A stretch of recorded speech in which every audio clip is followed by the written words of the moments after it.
Alright, welcome back to the Niagara crash course by Redefine Effects. This will be another bonus lesson that I've prepared for you on mixing colored smoke.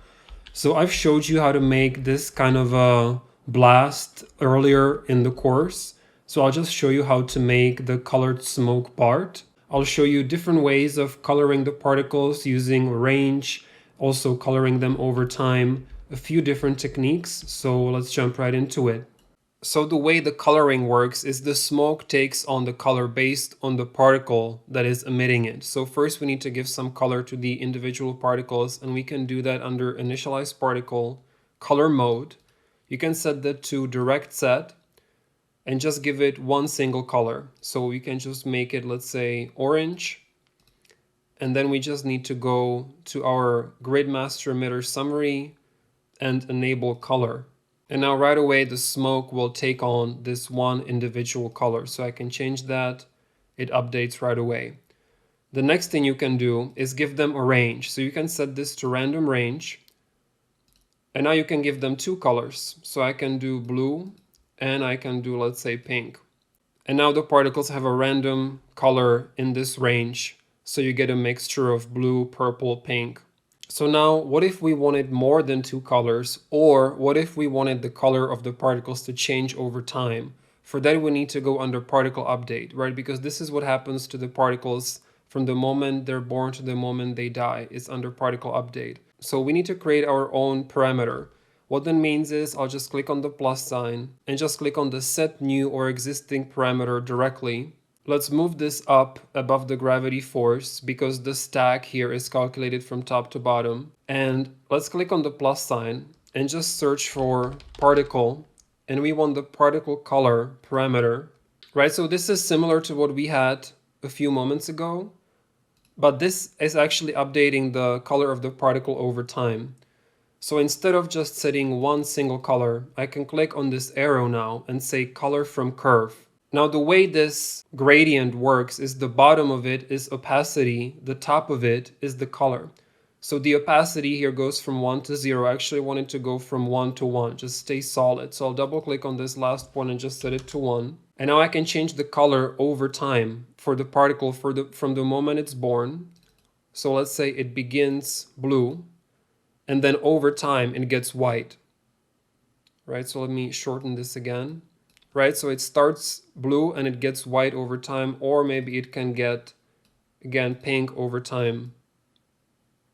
So you get something like this, pretty cool. And finally, what if I wanted way more colors and have each particle be a different random color on this gradient?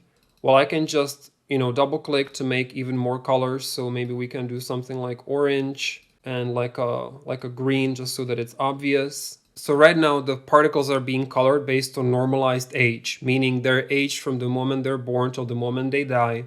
But we can change this to a random range float. And now each individual particle will have a different color somewhere on this gradient, right? So we get all these different colors together. Now it's not looking very pleasing right now, right? The colors are not mixing very well. So what I can tell you is that less is more in this case. So what you want to do is basically just have maybe like 2 shades of blue and then like 2 shades of orange. So like a bright orange and then maybe like a blood orange, like a very saturated orange, almost red. And you can move these points together. Now you just get blue and orange, blue hues and orange hues sort of mixing together. So we can turn off the sprite renderer for the particles so we don't see the particles. Now, if you feel like the trails are too thick, you can just go under set fluid source attributes, and here you have a radius. This controls how thick the trails of the smoke are. So I can set this to just 5 and I'll just get much thinner trails. But right now there's not enough resolution in the simulation to make such thin trails. So we need to go under emitter summary here and raise the resolution of the simulation. I'll crank it up to 500. Now 500 is pretty high and it's definitely getting slower for me. So be careful here, make sure that you're saving your work, right? But we're getting some beautiful thin smoke trails right now. Each are a different color and they're all mixing together. For the sake of this tutorial, to make it faster, I'll just set this to 400 instead. Give them a radius of 7.5. What we can also do to create nicer looking trails is decrease the velocity scale. This is how much speed is given to the smoke based on the speed of the particle. So if I set this to just 0.25, the smoke is given less speed, so it just creates a nicer, more uniform trail this way. Right, so this is very close to my original example that I showed you in the beginning. All right, so the next example I have for you is this dancing Instagram smoke dude. We've all seen this done before, so I'll just show you how to do it in Unreal Engine.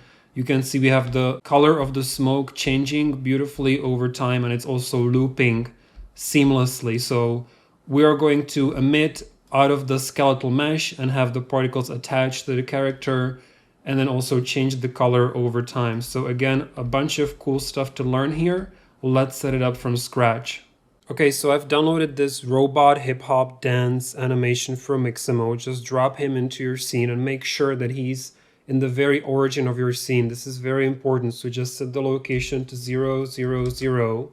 This will make our life easier later when we link Niagara to the character.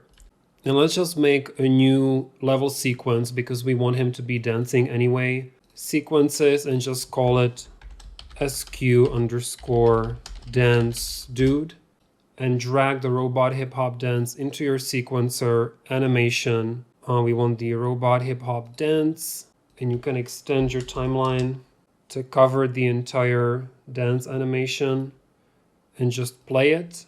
And he should be dancing around right now. So this will be our starting point.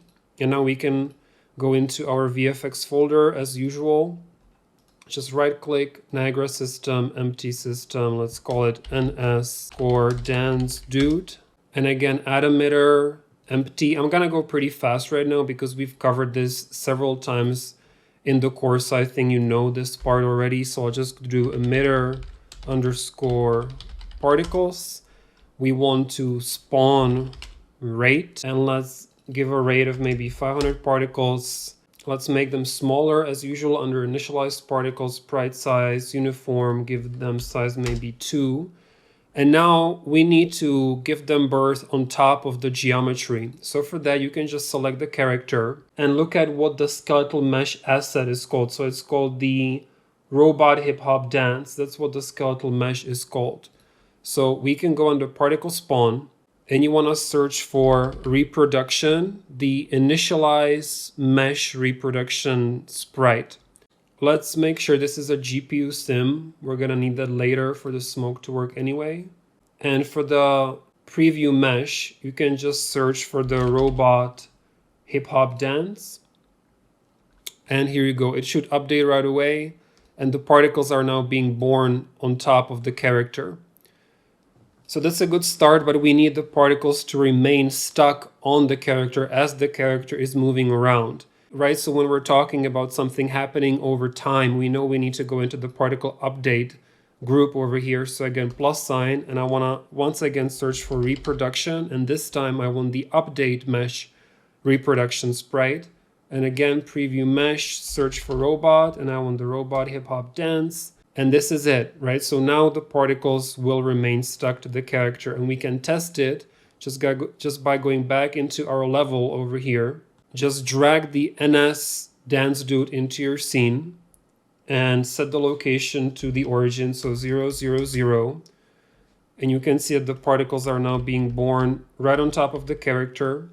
And you can link them together simply by selecting the NS dance dude and dragging it on top of the robot hip hop dance. Select none, and now they are actually linked together. So if I play the sequencer now, you can see that the particles are beautifully stuck on top of the character, and all that's left to do for us is just to emit some smoke out of them, and we are basically done. So first, we're gonna need to give birth to a lot more particles, so just set this to 5,000 instead of 500. Next, particle update, we need to do our set fluid source attributes. And now we need to create our emitter, parent emitter, 3D gas emitter. We've done this a bunch of times, so you know this part. Emitter summary source, we can turn off the sphere source. And for our particle source, we want to select emitter and set it to our emitter underscore particles. And so now we have some smoke being emitted out of our smoke dude, but the smoke is rising up. So density buoyancy we can set to maybe 0.2 so that it's heavy. We also want it to collide with the floor, so collisions, uncheck boundary -z. And we want the smoke to dissipate faster, so dissipation rate density may be 0.7. Also, let's make the grid wider and not as tall, so we can do just 400 on the Z. Maybe even 300 would be enough. And let's do 1200 by 1200 on the X and Y. Give it more resolution, so I'm thinking 420 and 12 for the pressure iterations. Right, so the character is moving pretty fast, so we need to increase these pressure iterations for the smoke to catch up. And maybe the smoke is just a touch too heavy, so density buoyancy, I'll just do 0.1. While we're in this simulation menu, let's enable color. Right, so in the first part of this tutorial, I showed you how to do the basic change of the color. You can just change the color mode here to direct set and, you know, give it like one solid color. But what we want to do instead is we want it to cycle through the colors and loop. And for that, we're going to go to particle update and just say set new or existing parameter directly. Move it up under the particle state. And now I need to click on this plus sign over here and just search particle. And we want the particle color. You can now click on this arrow and change it to a color from curve. And just, you know, pause the simulation so that it's faster to deal with. So we want the opacity to be just 1. So now what I can do is just give this a range of some cool colors. So maybe I'll do blue followed by this pink, followed by maybe orange. Again, like less is more with these colors, otherwise they mix too much and they don't look as good. And then the important thing is you want to end with the same color that you start with so that it loops seamlessly. So I'll just select this color and select the hex code, just do Control C, okay. And then select the last color and just Control V.